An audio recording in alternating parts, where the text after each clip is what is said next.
영상을 보기 전 구독, 좋아요, 알림 설정 부탁드립니다. 러시아 우크라이나 전쟁의 파병간 북한군이 상당한 피해를 입으며 5인 사격까지 하는 당나라 군대의 모습을 보이고 있다고 합니다. 현지 정보에 따르면 2024년 12월 중순 북한군이 우크라이나의 진지를 대규모 공격했다고 합니다. 러시아 연방 쿠르스크 지역의 수두잔스키 지구에 위치해 있는 로크냐 마을에 우크라이나 군이 주둔하고 있었습니다. 이 마을에 주둔하고 있던 우크라이나군 92돌격 여단과 95돌격 여단이 로크냐 마을을 방어하고 있었습니다. 당시 북한군은 200명 이상의 병력을 동원하였고 소규모의 부대로 나눠 로크냐 마을을 공격했다고 합니다. 이 당시 공격 목표는 로크냐 인근 숲까지 점령을 하는 것이었다고 합니다. 그리고 이 당시 북한군은 러시아군에 대드론 무기를 지원해줬다고 합니다. 당시 우크라이나 92돌격 여단에 소속되어 있는 부대원은 북한군이 훈련되어 있는 전투 기술과 빠른 기동력을 갖췄다고 평가했습니다. 그리고 이를 이용하여 우크라이나군이 주둔하고 있는 진지까지 돌파를 강행했다고 합니다. 이 당시 북한군은 우크라이나 군의 진지를 일부 점령했다고 합니다.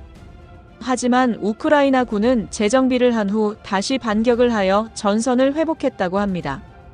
이 당시 북한군의 경우 부상 입은 부상자와 사장자를 후송하지 않고 방치해둔 상태로 퇴각했다고 합니다. 이는 한국 전쟁에서 북한군이 사용한 인간 파도 전술과 비슷하다고 합니다. 적진을 향해 기동하면서 부상자를 후방으로 후송하지 않은 상태에서 지속적으로 적을 향해 이동하는 전술이라고 합니다. 우크라이나 군은 수십 구의 북한군 병사를 영상으로 기록했고 생포된 북한군은 없었다고 합니다. 전선과 가까운 지역에서 사망한 북한군까지 포함하게 된다면 북한군의 피해는 약 200명에 달한다고 합니다. 그리고 사망자에게서 획득한 정보에 관해서는 차후 공개할 예정이라고 합니다. 성공적으로 격퇴를 했으나 우크라이나는 전투 기술과 팀워크가 생각보다 좋았다고 평가하고 있습니다. 하지만 부상자를 단순하게 소모품 취급하는 질 떨어지는 작전을 수행하고 있는 것은 낙후된 응급처치 환경을 보여주는 것이라 평가하고 있습니다. 그리고 이 작전 당시 북한군은 아군을 향해 5인 사격을 했다고 합니다. 북한군은 체첸 공화국의 병사와 함께 이 작전을 수행했었는데 언어적인 장벽이 컸다고 합니다. 그래서 원활한 작전 수행이 매우 어려웠고 이 당시 5인 사격으로 인해 체첸 공화국의 병사 8명이 사망했다고 합니다. 이는 단순하게 이동하는 부대원을 향해 사격을 한 것이 아니라 차량으로 이동하는 병력에 대해 사격을 했다고 합니다.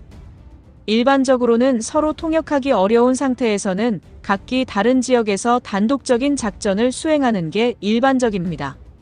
하지만 북한군이 파병된 지 오래된 지금까지도 통역에 대한 어려움 때문에 5인 사격을 하는 모습까지 나오고 있다 합니다. 그리고 우크라이나 정보국에 따르면 러시아에 약 11,000명의 북한군이 주둔해 있다 합니다. 이 북한군들이 탈영을 하거나 항복을 하는 사태를 막기 위해서 북한군 자체적으로 특별방첩 부대를 운용하고 있다 합니다. 북한군이 주둔하고 있는 지역에 러시아 장교와 병사가 방문할 때에는 검문과 통제를 하고 휴대전화와 같은 기기를 압수한다고 합니다. 그래서 북한군을 통제하며 러시아 우크라이나 전쟁에 투입시키고 있다 합니다. 대한민국은 이 사례를 통해 동맹국들과 작전 시 서로 소통할 수 있는 방안에 대해 더 강한 방안을 강구해야 합니다. 그리고 부상자들에 대해서 후방으로 이송해 처치할 수 있는 응급처치 시스템 또한 확실하게 만들어 병력을 보존해야 합니다. 대한민국이 이런 사례를 통해 더욱 강해지고 강한 국방력을 갖춰 전 세계적으로 인정받는 날이 오길 기원하겠습니다. 더 많은 이야기를 원하신다면 구독을, 이번 이야기가 좋았다면 좋아요를 눌러주세요. 감사합니다.